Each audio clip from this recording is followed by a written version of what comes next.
Monday, February 3rd, 2020, Maneco 64, home of alternative economics and contrarian views.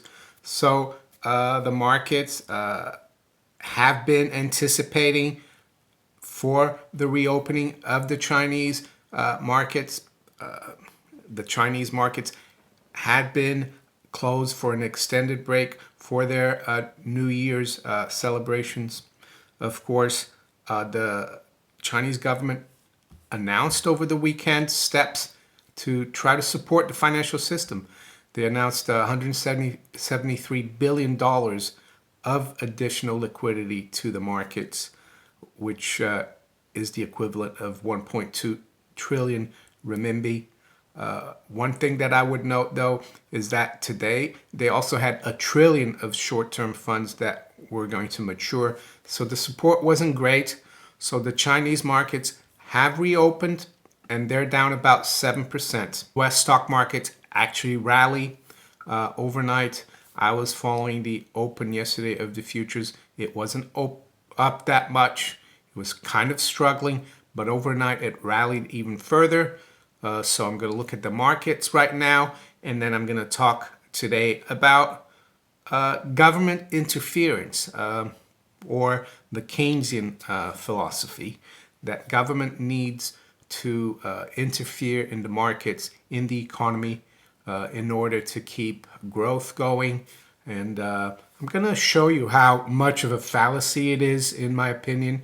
I'm a proponent of small government, of course, the Austrian School of Economics, proponent of allowing the markets to dictate through price mechanism the allocation of resources, and to allow business cycles to occur, not to try to stop them. And today I'm going to talk about India, which is a country I don't follow that much, but I want to look at some of their government's plans to increase deficit spending to try to revive their economy. So I'm going to focus on that and give an example of an economy who ran a very tight fiscal regime and did very well in the past. So right now it's 8:34 a.m. London time. Let's look at the markets, see what they're doing. Of course, on Friday, the Dow dropped over 600 points, or 2%. Right now, the stock markets are higher, but they're off their highs. So I'm not too sure. I did a live stream yesterday saying, is this buy the dip opportunity for the stock markets, or is it a market that's going to continue crashing? I'm not too convinced about this rally, overnight rally. Right now, the Dow future is up 100 at 28,344. It has been up as much as 250. The high's been 28,490. So we're way off the highs. So it looks like we're coming back down. S&P future is at 3236, up 13. It has been up as much as 27 points. The high has been 3251. And the NASDAQ 100 future is up 0.5% at 90.39. The high, though, has been 90.87. Precious metals, they traded well on the open last night. Gold got up to 1595, but overnight it's come off as the stock markets had rallied quite sharply. Gold got down to 1573.79. Right now we're at 1578, down 11. Silver came off as well, but actually didn't come off as much as one would have expected last week when gold was around these levels. Silver was hit really hard, down below 1750. The low overnight has been 1770. So silver is doing technically well, even though we're down over 1%. We're at 1779 right now, down 23 cents. Currencies, we're seeing sterling or cable come off quite sharply. We're down almost 2/3% at 131.28.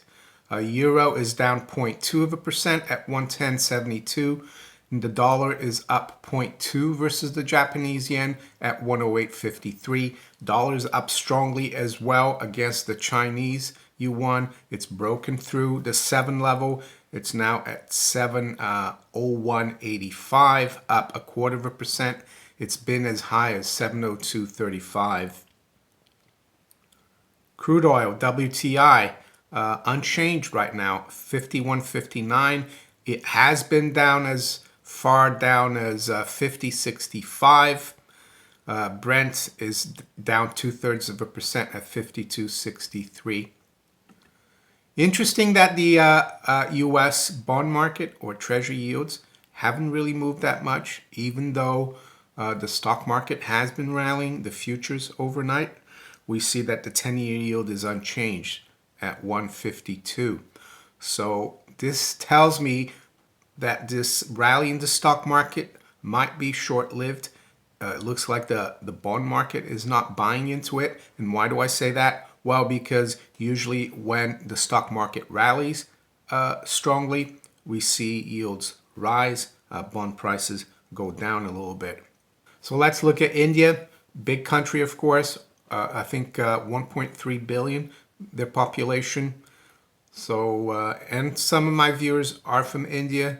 So we had stories over the last few days. One of them says India plans 30 billion asset sales to tackle growing deficit. So they're increasing their deficit. That's from the FT. There's another story in the Wall Street Journal. India to cut taxes, increase spending in bid to revive growth. So pretty much what, what's his name?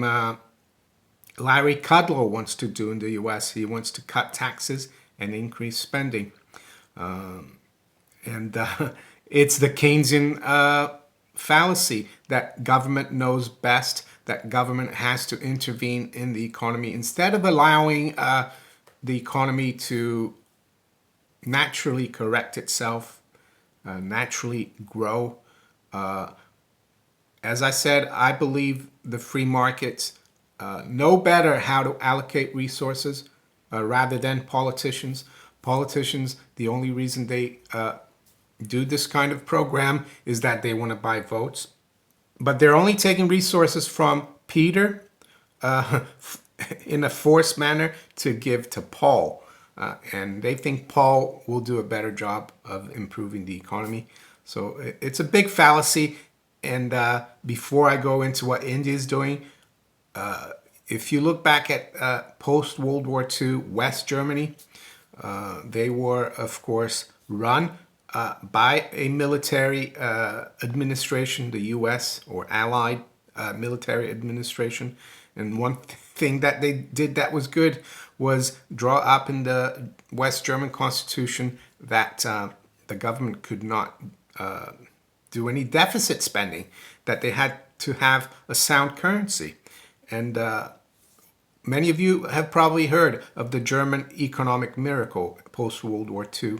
And they did that with very little government interference, no Keynesian deficit spending, and a sound currency. So that was a very good example of how allowing the marketplace to dictate the economy is best.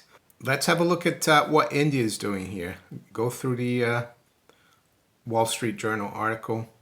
It says, India is cutting income taxes and increasing spending, hoping to resuscitate growth, which has tumbled to a 10-year low in Asia's third largest economy. So that's another sign that economies around the world are slowing down. We saw China also, their 2019 GDP numbers were the lowest since I think 1991 or 1990.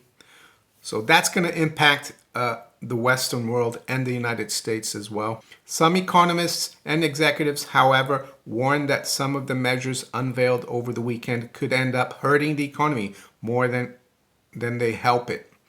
In its national budget released Saturday, The government of Prime Minister Narendra Modi said it was delaying plans to rein in the fiscal deficit so it could spend more as the economy needs government help to create jobs for its 1.3 billion people. So they say here that the government is going to help. No, the government is going to take from one sector of the Indian economy, and they're going to take resources from that sector, whatever sector is going to be, and transfer it to another sector. Instead of allowing, of course, market forces to allocate resources in the best possible manner. As I said, politicians do not know, they're not the market. So let's continue. In the past year, Mr. Modi has been implementing a series of controversial social measures long on the wish list of the country's Hindu nationalist group. Citizens and companies were looking to the budget for signs he has a clear plan to reverse the country's economic slowdown. So unfortunately, the electorate is looking for that as well. People have been conditioned to believe that government is the only solution. And I'm not having a go at India. I'm just covering India here, but we do the same thing here in the UK. The Europeans do the same thing. The Americans are doing the same thing. So let's have a look at what growth is really doing in India, according to the Wall Street Journal. Growth in India's gross domestic product is likely to dip to a more than 10-year low of 5% or less for the fiscal year ending March 31st, according to economists. As India's working age population grows by 10 million people annually, that is a disappointing performance for a popular prime minister who came to power promising to make India an economic superpower. So there you go, politician promising things, and the only way to deliver in the short term is through deficit spending. I personally would say the best thing for India would be to cut down the bureaucracy, cut down the government, cut down interference, have a sound currency, yes, and allow the market to take care of things. Of course, this is going to be even worse for the rupee, deficit spending. So, yeah, Indians know about currency debasement, and they're the biggest holders of gold.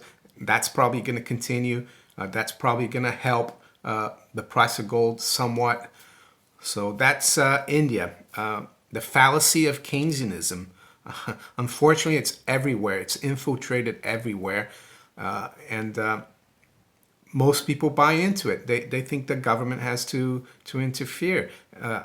You saw the example of West Germany. They had an economic miracle after World War II with very little government. Look at the British economy in the 19th century. Very small civil service. Of course, it was an empire, but very little debt, sound money, and we had huge growth, the Industrial Revolution, with very little government interference in the economy itself. So if you enjoyed this video, please hit the like button. If you haven't subscribed to the channel, please think about subscribing. Share this video far and wide. And you can also follow me on Twitter, Facebook, BitChute, Steemit, and DTube. I wish you all a great start of the week. Take care. Bye.